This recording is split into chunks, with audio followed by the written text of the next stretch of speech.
দেশের ছোট ও বড় পর্দার জনপ্রিয় অভিনেত্রী রুনা খান অভিনয়ের স্বীকৃতিস্বরূপ পেয়েছেন জাতীয় চলচ্চিত্র পুরস্কার। সম্প্রতি এই অভিনেত্রী অসময় ওয়েব ফিল্মে অভিনয় করে ব্যাপক প্রশংসা কুড়িয়েছেন। এবার নতুন লুকে উত্তাপ ছড়ালেন সোশ্যাল মিডিয়ায়। সোমবার ৩ জুন নিজের ফেসবুকে বেশ কিছু ছবি পোস্ট করেছেন রুনা, আর ক্যাপশনে লিখেছেন, আমার বর গহনা বোঝে না।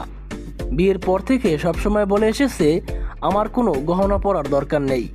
আমাকে সব থেকে বেশি সুন্দর দেখায় যখন আমি স্নান সেরে সুতি শাড়ি পরে চুল শুকিয়ে খোলা চুলে তাকিয়ে হাসি।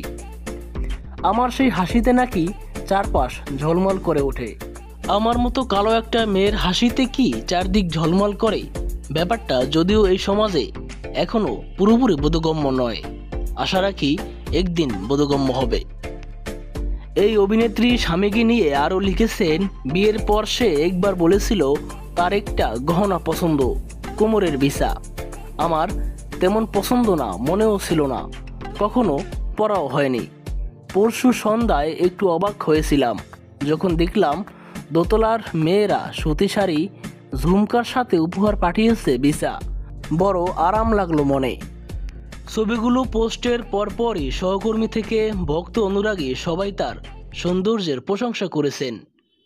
শাহাদাত রাসেল লিখেছেন, যখন আমি স্নান সেরে সুতি শাড়ি পরে চুল শুকিয়ে খোলা চুলে তাকিয়ে হাসি, ছবি বা ভিডিও জাতি দেখতে চায়।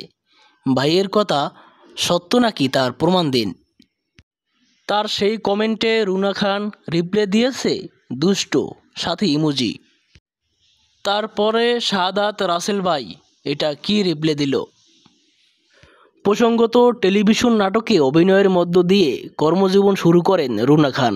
হালদা চলচ্চিত্রে অভিনয় করে শ্রেষ্ঠ পার্শ্ব অভিনেত্রী বিভাগে জাতীয় চলচ্চিত্র পুরস্কার ও বাচসাস পুরস্কার অর্জন করেন তিনি।